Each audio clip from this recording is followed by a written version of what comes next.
പാവപ്പെട്ടവരുടെയും പിന്നാക്ക വിഭാഗങ്ങളുടെയും കണ്ണീരൊപ്പാൻ ശ്രമിക്കുന്ന തന്റെ കണ്ണുകൾ പൊത്താൻ ഇടത് വലത് ശക്തികൾ നടത്തുന്ന ശ്രമങ്ങൾ ഒരിക്കലും വിലപ്പോവില്ലെന്ന് പാലക്കാട് യോഗത്തിൽ പങ്കെടുത്ത ആയിരക്കണക്കിന് ജനങ്ങളെ സാക്ഷി നിർത്തി വെള്ളാപ്പള്ളി നടേശൻ തുറന്നടിച്ചു. രാവിലെ 11 മണിയോടുകൂടി പാലക്കാട് ജില്ലയിലെത്തിയ സമത്വ മുന്നേറ്റ യാത്രയെ സ്വീകരിക്കാൻ പൊള്ളുന്ന വെയിലത്ത് പോലും ആയിരക്കണക്കിന് ജനങ്ങളാണ് ജാതിമത ഭേദമന്യേ പാലക്കാട് കോട്ടമൈതാനത്ത് എത്തിച്ചേർന്നത്. ജി രാമചന്ദ്രൻ അധ്യക്ഷം വഹിച്ച പാലക്കാട്ടെ യോഗത്തിൽ സ്വാഗത സംഘം ചെയർമാൻ AN അനുരാഗ് സ്വാഗതം പറഞ്ഞു.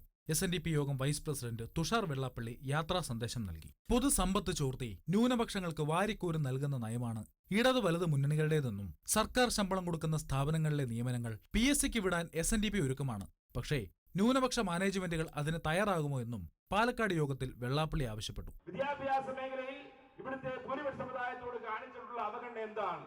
ഒരു കാലഘട്ടത്തിൽ അക്ഷരം കേട്ടാൽ ചെവിയിൽ ഈയം കോരി ഒഴിച്ചിരുന്ന രാജ്യത്ത് ജീവിക്കുന്നവരാണ് നമ്മൾ. ഈ രാജ്യത്ത് നമ്മളെ കൂടെ കൈപിടിച്ചു നിർത്തേണ്ട ആളുകൾ ഇവിടെ എന്താണ് അവർ ചെയ്തത്? കേരളത്തിലെ വിദ്യാഭ്യാസ സ്ഥാപനങ്ങൾ അനുവദിച്ചു കൊടുത്തപ്പോൾ അതിലേതാണ്ട് 90% വിദ്യാഭ്യാസ സ്ഥാപനങ്ങൾ സംഘടിത മതന്യൂനപക്ഷങ്ങൾക്ക് എഴുതി കൊടുത്തത് ഈ പറയുന്ന കേരളത്തിലെ ഇടതും വലതും രാഷ്ട്രീയ പാർട്ടികളാണ്. ഈ രാഷ്ട്രീയ പാർട്ടികൾ തന്നെയാണ് കേരളത്തിൽ ഒരുപാട് സാമ്പത്തിക സഹായങ്ങൾ, സ്കോളർഷിപ്പുകൾ ഇന്ന് ഈ രാജ്യത്ത് സംഘടിത മതന്യൂനപക്ഷങ്ങൾ കൊടുക്കുന്നുണ്ട്. നമ്മുടെ കുട്ടികൾ ഇരിക്കുന്ന അതേ ബെഞ്ചിലിരിക്കുന്ന ക്രിസ്ത്യാനിയുടെയും മുസ്ലിമിന്റെയും കുട്ടികൾക്ക് ആയിരങ്ങളും പതിനായിരങ്ങളും പെൻഷൻ കൊടുക്കുമ്പോൾ ഇന്ന് നമ്മുടെ കുട്ടികൾക്ക് 1 രൂപ പോലും തരുവാനുള്ള തീരുമാനം ഈ പറയുന്ന സർക്കാരുകൾ ഒന്നും എടുത്തിട്ടില്ല എന്ന സത്യാവസ്ഥ നമ്മൾ തിരിച്ചറിയണം. ഈ പറയുന്ന കമ്മ്യൂണിസ്റ്റുമാരും മതേതരത്വം ഘോരഘോരം പ്രസംഗിക്കുന്ന ഈ കമ്മ്യൂണിസ്റ്റുമാരും നേതൃത്വത്തിലുള്ള പാലോളി കമ്മീഷന്റെ അടിസ്ഥാനത്തിലാണ് ഇത്രയും രൂപ കൊടുക്കുവാൻ നമ്മുടെ സർക്കാർ നമുക്ക് അവകാശപ്പെട്ട പണം കൊടുക്കുവാൻ തീരുമാനമെടുത്തത്. IAS IPS ട്രെയിനിങ് വിദ്യാഭ്യാസ സ്ഥാപനങ്ങൾ കേരളത്തിന്റെ നാനാഭാഗങ്ങളിൽ തുടങ്ങിയിട്ടുണ്ട്. അവിടെ 50% മുസ്ലിം കുട്ടികളെ പഠിപ്പിക്കുവാൻ ഇവിടെ സ്കോളർഷിപ്പ് കൊടുക്കണം തീരുമാനമെടുത്തത് കമ്മ്യൂണിസ്റ്റ് പാർട്ടിയാണ്. ഈ കമ്മ്യൂണിസ്റ്റ് പാർട്ടി തന്നെയാണ് കോഴിക്കോട് ഇവിടെ മുസ്ലിം സമ്മേളനം വിളിച്ചുകൊണ്ട് അവർക്ക് ബിരിയാണിയും അവർക്ക് നിസ്കരിക്കാൻ ബന്ധനം ഉണ്ടാക്കി കൊടുത്തത് ഈ കമ്മ്യൂണിസ്റ്റ് പാർട്ടി തന്നെയാണ്. അതിന്റെ പിറ്റേ ആഴ്ചയാണ് പറഞ്ഞത് ഒരു കാരണവശാലും ഹിന്ദുവായിട്ടുള്ള ഒരാൾ ഗണപതി ഹോമവും ഭഗവത് സേവയും നടത്തരുത്, അമ്പലത്തിൽ പോകരുത് എന്ന പ്രഖ്യാപനം നടത്തിയതും അടുത്ത ആഴ്ചയാണ്. ഇന്ന് DYFI ഒരു നാണവുമില്ലാതെ ഒരു ഉടുപ്പുമില്ലാതെ ഇന്ന് ഇവിടെ ഹിന്ദു ആചാര്യന്മാരുടെ പടങ്ങൾ വെച്ചുകൊണ്ട് റാലി നടത്തുമ്പോൾ ഒരാഴ്ച മുമ്പ് മാസങ്ങൾക്ക് മുമ്പ് നടത്തിയ പ്രഖ്യാപനം എന്ത് എന്ന് ചെറുതായി നിങ്ങളൊന്ന് ആലോചിക്കേണ്ടതാണ്.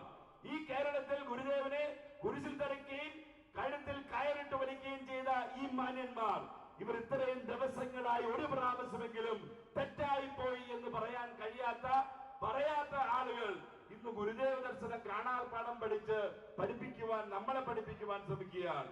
ഗുരുദേവ ദർശനത്തിനെതിരാണ് SNDP യോഗം നേതൃത്വത്തിൽ കേരളത്തിലെ ഭൂരിപക്ഷ സമുദായത്തിന്റെ ഐക്യത്തോടുകൂടെ രാഷ്ട്രീയത്തിൽ ഇടപെടുന്നത് എന്നാണ് ഇവരുടെ വ്യാഖ്യാനം. യഥാർത്ഥത്തിൽ ആരാണ് ഇവിടെ ആദ്യമായി രാഷ്ട്രീയത്തിൽ ഇടപെടാൻ പറഞ്ഞത് എന്ന് നമ്മൾ മനസ്സിലാക്കണം. സാക്ഷാൽ ഗുരുദേവൻ തന്നെ ആയുഷ്കാലം പ്രസിഡന്റ് ആയിട്ടുള്ള SNDP യോഗത്തിന്റെ ആദ്യത്തെ ജനറൽ സെക്രട്ടറി കുമാരൻ ആശാനെയാണ് പ്രജാസഭയിൽ പറഞ്ഞുവിട്ട് ഈ കേരളത്തിൽ അവസര വിഭാഗത്തിന്റെ അവകാശങ്ങൾക്ക് വേണ്ടി യുദ്ധം ചെയ്ത് ആ കാലഘട്ടത്തിൽ പ്രജാസഭ എന്ന് പറഞ്ഞാൽ ഇന്നത്തെ നിയമസഭ പോലെയുള്ള സഭയിൽ ഗുരുദേവൻ തന്നെ നേരിട്ട് അദ്ദേഹത്തിന്റെ അനുയായികളെ പറഞ്ഞുവിട്ട് നമ്മുടെ അവകാശങ്ങൾ എല്ലാം നേടിത്തരികയുണ്ടായിരുന്നു. ഈ സത്യാവസ്ഥകൾ മുഴുവൻ നമ്മുടെ മുമ്പിൽ നിൽക്കുകയാണ്. ഇന്ന് കമ്മ്യൂണിസ്റ്റുകാരെന്ന് പറയുമ്പോൾ അടുത്തത് VM സുധീരൻ പറയുന്നത് ഈ റാലിയിൽ പങ്കെടുത്ത ഏതെങ്കിലും കോൺഗ്രസുകാരൻ പങ്കെടുത്താൽ നടപടിയെടുക്കുമെന്ന്.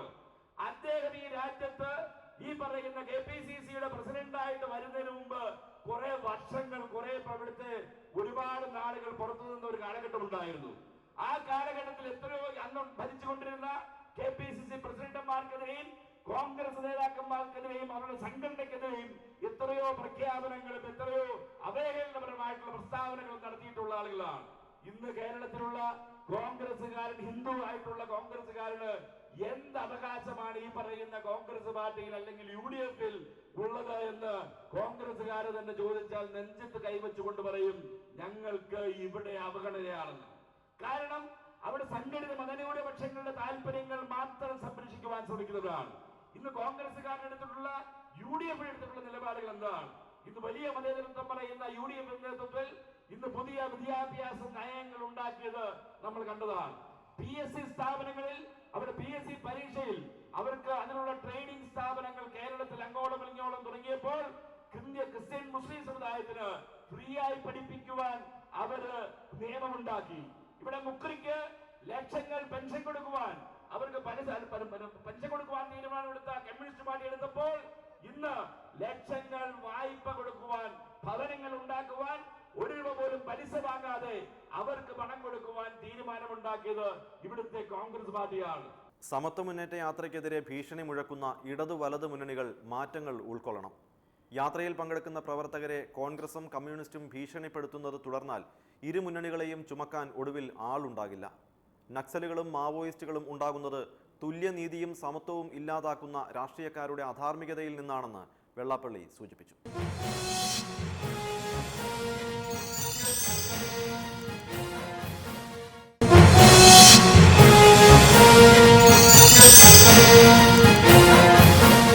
പാലക്കാട്ട് നിന്നും സമത്വ മുന്നേറ്റ യാത്ര വൈകുന്നേരം 4:30 വടക്കാഞ്ചേരിയിലെത്തി.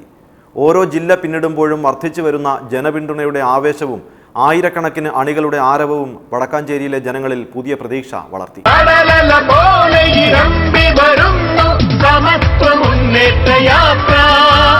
നായാടി മുതൽ നമ്പൂതിരി വരെ അണിചേർന്നൊഴുകും യാത്ര. ജനനായകനാം വെള്ളാപ്പള്ളി നയിക്കും ധനയാത്ര. നെല്ലിന്റെ നാടാണ് പാലക്കാട്. നെൽകൃഷി പാലക്കാടെന്ന് പറഞ്ഞാൽ ഇവിടെ നെല്ല് വിളയുന്ന നാടാണ്. ആ നെല്ല് കർഷകർക്കും തൊഴിലാളികൾക്കും എന്ത് സംരക്ഷണമുണ്ട്? മറ്റ് പല മേഖലയിലും സംരക്ഷണം ഉള്ളതുപോലെ തന്നെ താങ്ങുവിലയോ ഉള്ള വില കൊടുക്കുവാനോ അതിന് തക്ക സമയത്ത് പണം കൊടുക്കുവാനോ ഒരു ഗവൺമെന്റിനും ഒരു താല്പര്യം. കർഷക തൊഴിലാളിക്ക് എന്താണ് കർഷകർ? ഇവിടെ മറ്റു തൊഴിലാളികൾക്കെല്ലാം മറ്റു മേഖലയിലുള്ള ന്യൂനപക്ഷ വിഭാഗങ്ങൾക്ക് ആയിരക്കണക്കിന് രൂപ പെൻഷൻ കൊടുക്കുമ്പോൾ ഈ കർഷക തൊഴിലാളിക്ക് പെൻഷൻ എന്ത് കൊടുക്കുന്നു എന്ന് നിങ്ങൾ സ്വയം നന്നാകുക. ഇവിടെ എല്ലാം നമ്മളെല്ലാം ഒരു നാലാംകിട പൗരന്മാരാണ്. നാലാംകിട പൗരന്മാരായിട്ടാണ് നമ്മളെല്ലാം കാണുന്നത്.